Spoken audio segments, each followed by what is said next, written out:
Patriarchs and Prophets, chapter 1. Why was sin permitted? God is love. His nature, his law is love. It ever has been, it ever will be. The high and lofty one that inhabiteth eternity, whose ways are everlasting, changeth not. With him is no variableness, neither shadow of turning. Every manifestation of creative power is an expression of infinite love. The sovereignty of God involves fullness of blessing to all created beings. The psalmist says, "Strong is thy hand, and high is thy right hand. Righteousness and judgment are the foundation of thy throne. Mercy and truth go before thy face." Blessed is the people that know the joyful sound. They walk, O Lord, in the light of thy countenance. In thy name do they rejoice all the day, and in thy righteousness are they exalted. For thou art the glory of their strength. For our shield belongeth unto Jehovah, and our King to the Holy One. The history of the great conflict between good and evil, from the time it first began in heaven to the final overthrow of rebellion and the total eradication of sin, is also a demonstration of God's unchanging love. The sovereign of the universe was not alone in his work of beneficence. He had an associate, a co-worker, who could appreciate his purposes and could share his joy in giving happiness to created beings. In the beginning was the Word, and the Word was with God, and the Word was God. The same was in the beginning with God. Christ, the Word, the only begotten of God, was one with the Eternal Father, one in nature, in character, in purpose. The only being that could enter into all the counsels and purposes of God. His name shall be called Wonderful Counselor, the Mighty God, the Everlasting Father, the Prince of Peace. His goings forth have been from old, from everlasting. And the Son of God declares concerning himself, "The Lord possessed me in the beginning of his way, before his works of old. I was set up from everlasting.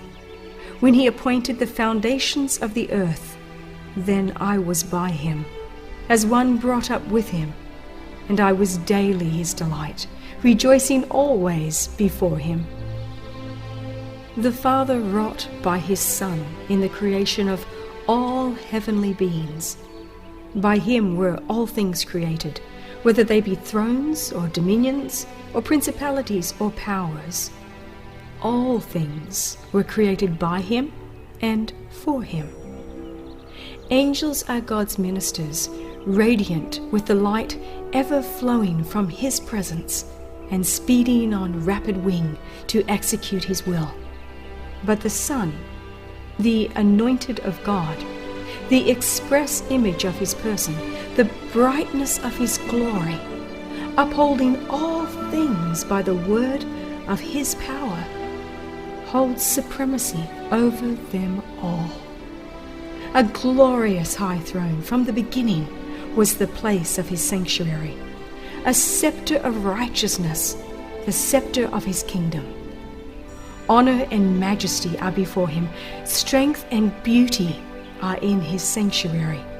Mercy and truth go before his face.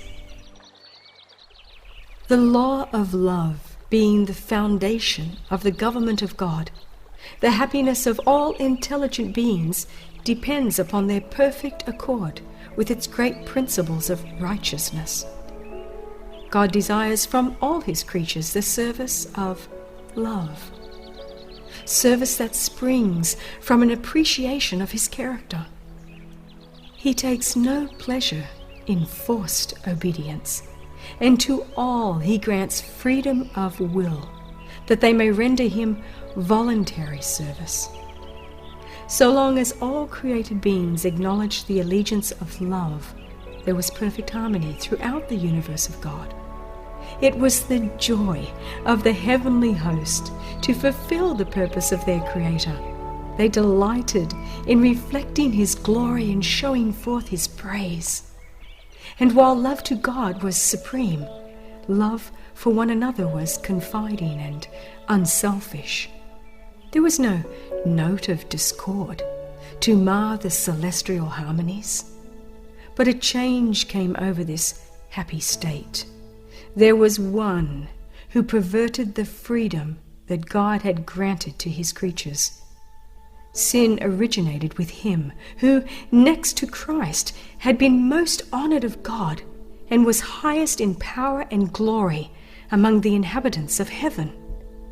Lucifer, son of the morning, was first of the covering cherubs. Holy and undefiled, he stood in the presence of the great Creator, and the ceaseless beams of glory enshrouding the eternal God rested upon him. Thus saith the Lord God, Thou sealest up the sum, full of wisdom and perfect in beauty.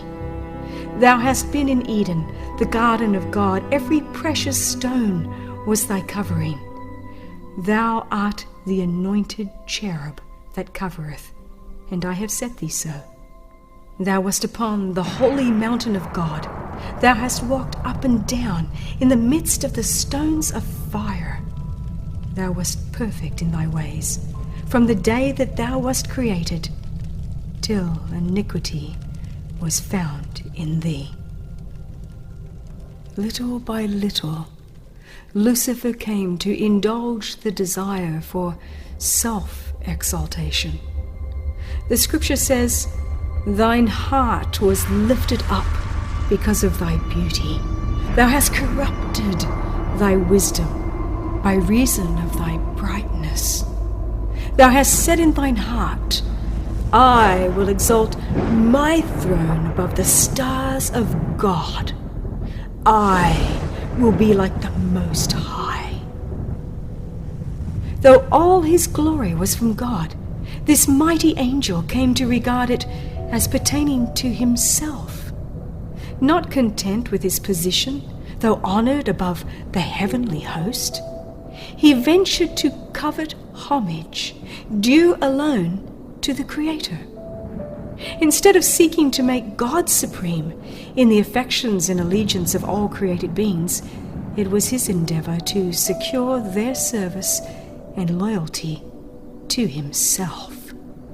And coveting the glory with which the infinite Father had invested his Son, this Prince of Angels aspired to power that was the prerogative of Christ alone. Now, the perfect harmony of heaven was broken. Lucifer's disposition to serve himself instead of his Creator aroused a feeling of apprehension when observed by those who considered that the glory of God should be supreme. In heavenly council, the angels pleaded with Lucifer. The Son of God presented before him the greatness, the goodness, and the justice of the Creator, and the sacred, unchanging nature of his law. God himself had established the order of heaven, and in departing from it, Lucifer would dishonor his Maker and bring ruin upon himself.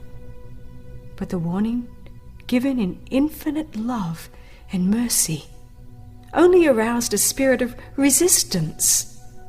Lucifer allowed his jealousy of Christ to prevail and became the more determined to dispute the supremacy of the Son of God, thus impeaching the wisdom and love of the Creator, had become the purpose of this Prince of Angels. To this object, he was about to bend the energies of that mastermind which, next to Christ's, was first among the hosts of God. But he who would have the will of all his creatures free left none unguarded to the bewildering sophistry by which rebellion would seek to justify itself. Before the great contest should open, all were to have a clear presentation of his will, whose wisdom and goodness were the spring of all their joy. The King of the universe summoned the heavenly hosts before him, that in their presence he might set forth the true position of his Son and show the relation he sustained to all created beings. The Son of God shared the Father's throne, and the glory of the eternal self-existent one encircled both. About the throne gathered the holy angels, a vast, unnumbered throng, 10,000 times 10,000, and thousands of thousands. The most exalted angels, as ministers and subjects, rejoicing in the light that fell upon them from the presence of the deity. Before the assembled inhabitants of heaven, the King declared that none but Christ, the only begotten of God, could fully enter into his purposes, and to him it was committed to execute the mighty counsels of his will. The Son of God had wrought the Father's will in the creation of all the hosts of heaven, and to him, as well as to God, their homage and allegiance were due. Christ was still to exercise divine power in the creation of the earth and its inhabitants. But in all this, he would not seek power or exaltation for himself, contrary to God's plan, but would exalt the Father's glory and execute his purpose of beneficence and love. The angels joyfully acknowledged the supremacy of Christ, and prostrating themselves before him, poured out their love and adoration. Lucifer bowed with them, but in his heart there was a strange, fierce conflict. Truth, justice, and loyalty were struggling against envy and jealousy. The influence of the holy angels seemed for a time to carry him with them, as songs of praise ascended in melodious strains, swelled by thousands of glad voices. The spirit of evil seemed vanquished. Unutterable love thrilled his entire being. His soul went out in harmony with the sinless worshippers, in love to the Father and the Son. But again, he was filled with pride in his own glory. His desire for supremacy returned, and envy of Christ was once more indulged. The high honors conferred upon Lucifer were not appreciated as God's special gift, and therefore called forth no gratitude to his Creator. He gloried in his brightness and exaltation, and aspired to be equal with God. He was beloved and reverenced by the heavenly host. Angels delighted to execute his commands, and he was clothed with wisdom and glory above them all. Yet the Son of God was exalted above him, as one in power and authority with the Father. He shared the Father's counsels, while Lucifer did not thus enter into the purposes of God. Why, questioned this mighty angel, should Christ have the supremacy? Why is he honored above Lucifer? Leaving his place in the immediate presence of the Father, Lucifer went forth to diffuse the spirit of discontent among the angels. He worked with mysterious secrecy, and for a time concealed his real purpose under an appearance of reverence for God. He began to insinuate doubts concerning the laws that govern heavenly beings, intimating that though laws might be necessary for the inhabitants of the worlds angels, being more exalted, needed no such restraint, for their own wisdom was a sufficient guide. They were not beings that could bring dishonor to God. All their thoughts were holy. It was no more possible for them than for God himself to err. The exaltation of the Son of God as equal with the Father was represented as an injustice to Lucifer, who, it was claimed, was also entitled to reverence and honor. If this Prince of Angels could but attain to his true exalted position, great good would accrue to the entire host of heaven, for it was his object to secure freedom for all. But now, even the liberty which they had hitherto enjoyed was at an end. For an absolute ruler had been appointed them, and to his authority all must pay homage. Such were the subtle deceptions that through the wiles of Lucifer were fast obtaining in the heavenly courts. There had been no change in the position or authority of Christ. Lucifer's envy and misrepresentation and his claims to equality with Christ had made necessary a statement of the true position of the Son of God, but this had been the same from the beginning. Many of the angels were, however, blinded by Lucifer's deceptions. Taking advantage of the loving, loyal trust reposed in him by the holy beings under his command, he had so artfully instilled into their minds his own distrust and discontent that his agency was not discerned. Lucifer had presented the purposes of God in a false light, misconstruing and distorting them to excite dissent and disaffection. He cunningly drew his hearers on to give utterance to their feelings. Then these expressions were repeated by him when it would serve his purpose, as evidence that the angels were not fully in harmony with the government of God. While claiming for himself perfect loyalty to God, he urged that changes in the order and laws of heaven were necessary for the stability of the divine government. Thus, while working to excite opposition to the law of God and to instill his own discontent into the minds of the angels under him, he was ostensibly seeking to remove disaffection and to reconcile disaffected angels to the order of heaven, while secretly fomenting discord and rebellion. He, with consummate craft, caused it to appear as his sole purpose to promote loyalty and to preserve harmony and peace. The spirit of disaffection thus kindled was doing its baleful work. While there was no open outbreak, division of feeling imperceptibly grew up among the angels. There were some who looked with favor upon Lucifer's insinuations against the government of God.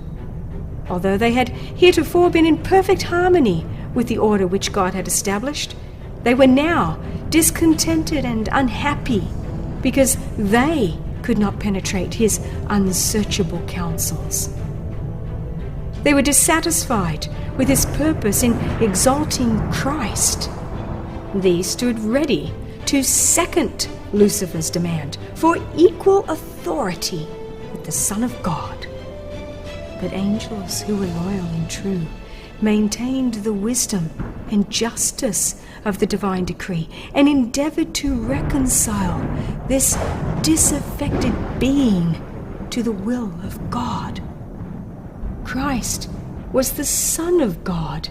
He had been one with him before the angels were called into existence.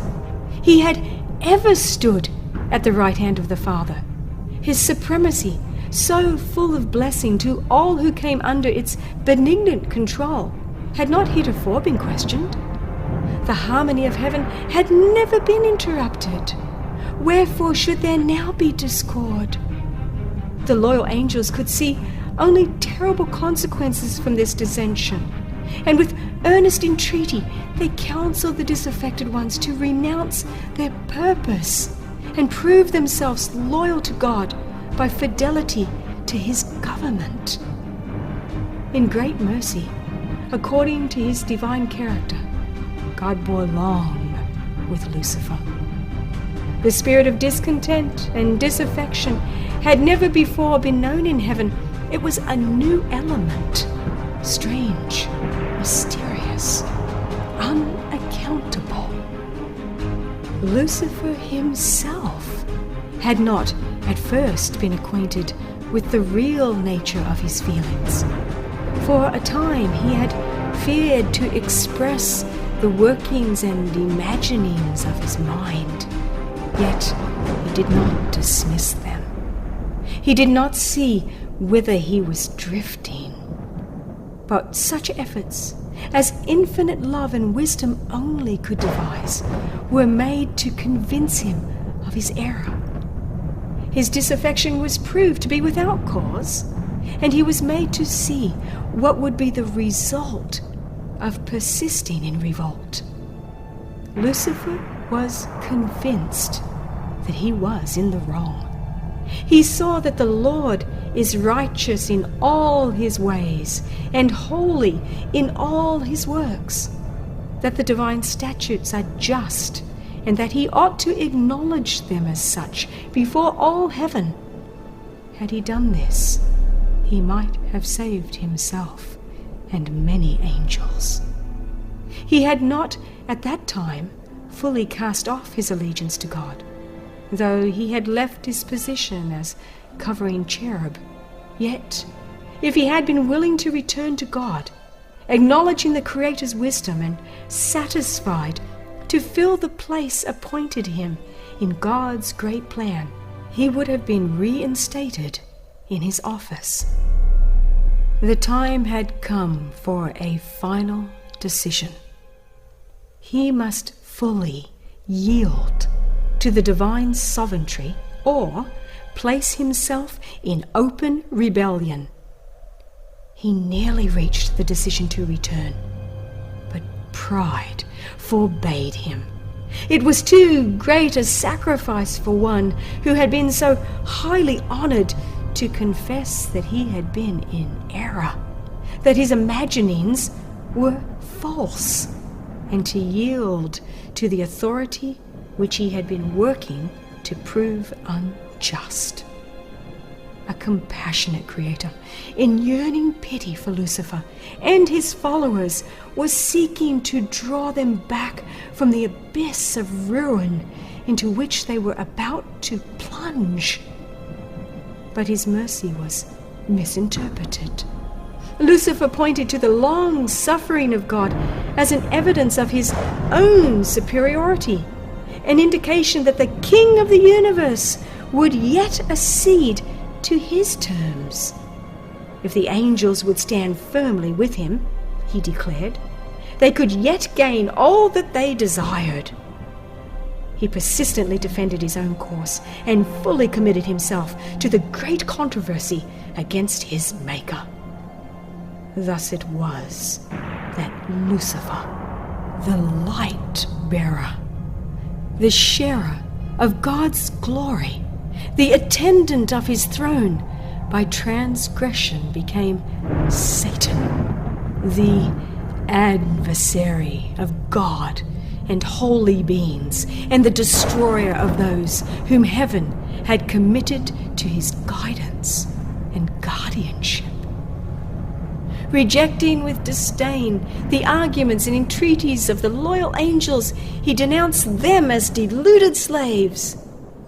The preference shown to Christ he declared an act of injustice both to himself and to all the heavenly host, and announced that he would no longer submit to this invasion of his rights and theirs.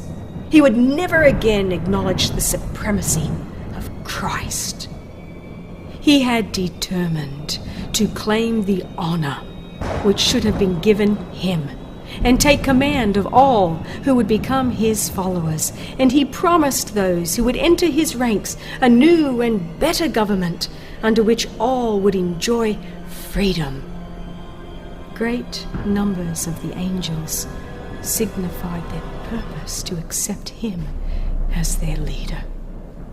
Flattered by the favor with which his advances were received, he hoped to win all the angels to his side, to become equal with God himself, and to be obeyed by the entire host of heaven. Still, the loyal angels urged him and his sympathizers to submit to God, and they set before them the inevitable result should they refuse. He who had created them could overthrow their power and signally punish their rebellious daring. No angel could successfully oppose the law of God, which was as sacred as himself. They warned all to close their ears against Lucifer's deceptive reasoning and urged him and his followers to seek the presence of God without delay and confess the error of questioning his wisdom and authority. Many were disposed to heed his counsel, to repent of their disaffection, and seek to be again received into favor with the Father and his Son. But Lucifer had another deception ready. The mighty revolter now declared that the angels who had united with him had gone too far to return, that he was acquainted with the divine law and knew that God would not forgive. He declared that all who should submit to the authority of heaven would be stripped of their honor, degraded from their position. For himself, he was determined never again to acknowledge the authority of Christ. The only course remaining for him and for his followers, he said, was to assert their liberty and gain by force the rights which had not been willingly accorded them. So far as Satan himself was concerned, it was true that he had now gone too far to return. But not so with those who had been blinded by his deceptions. To them the counsel and entreaties of the loyal angels opened a door of hope, and had they heeded the warning, they might have broken away from the snare of Satan.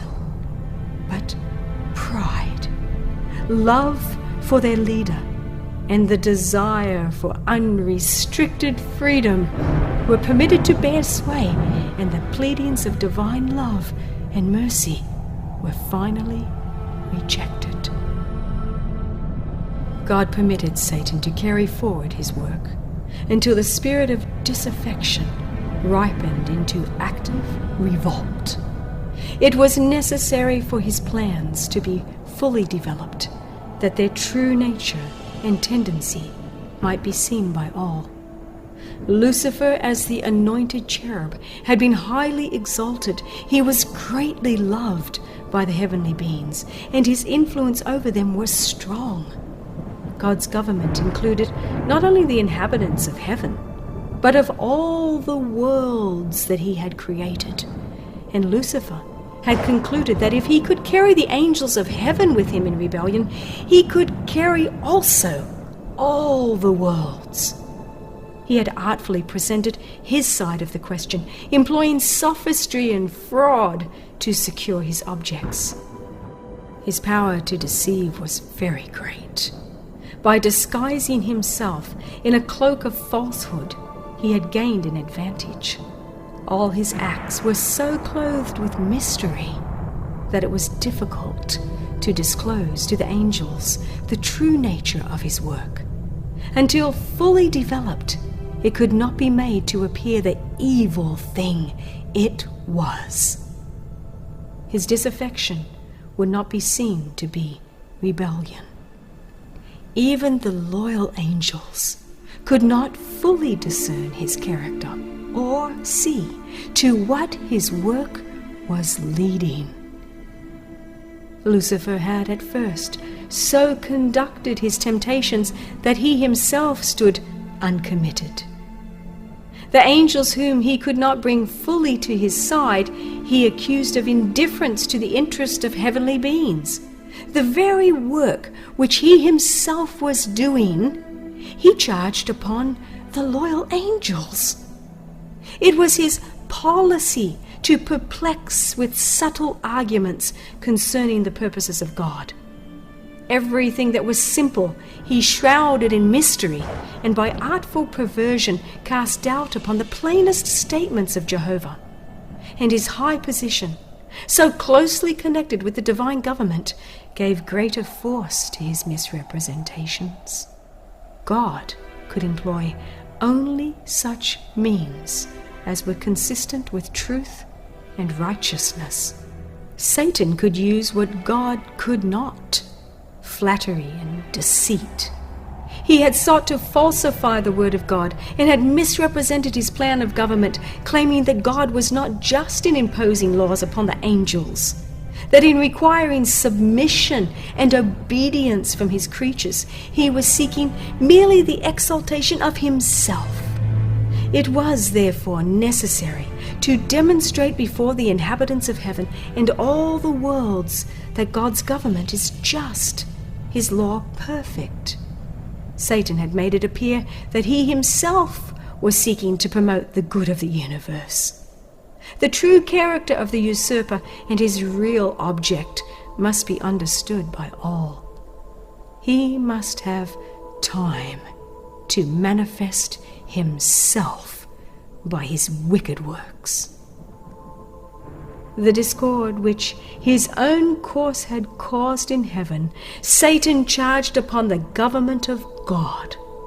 All evil he declared to be the result of the divine administration. He claimed that it was his own object to improve upon the statutes of Jehovah. Therefore God permitted him to demonstrate the nature of his claims, to show the working out of his proposed changes in the divine law. His own work must condemn him. Satan had claimed from the first that he was not in rebellion. The whole universe must see the deceiver unmasked. Even when he was cast out of heaven, infinite wisdom did not destroy Satan. Since only the service of love can be acceptable to God, the allegiance of his creatures must rest upon the conviction of his justice and benevolence. The inhabitants of heaven and of the worlds, being unprepared to comprehend the nature or consequences of sin, could not then have seen the justice of God in the destruction of Satan. Had he been immediately blotted out of existence, some would have served God from fear rather than from love.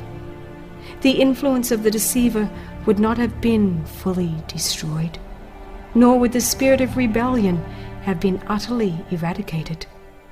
For the good of the entire universe, through ceaseless ages, he must more fully develop his principles, that his charges against the divine government might be seen in their true light by all created beings, and that the justice and mercy of God and the immutability of his law might be forever placed beyond all question.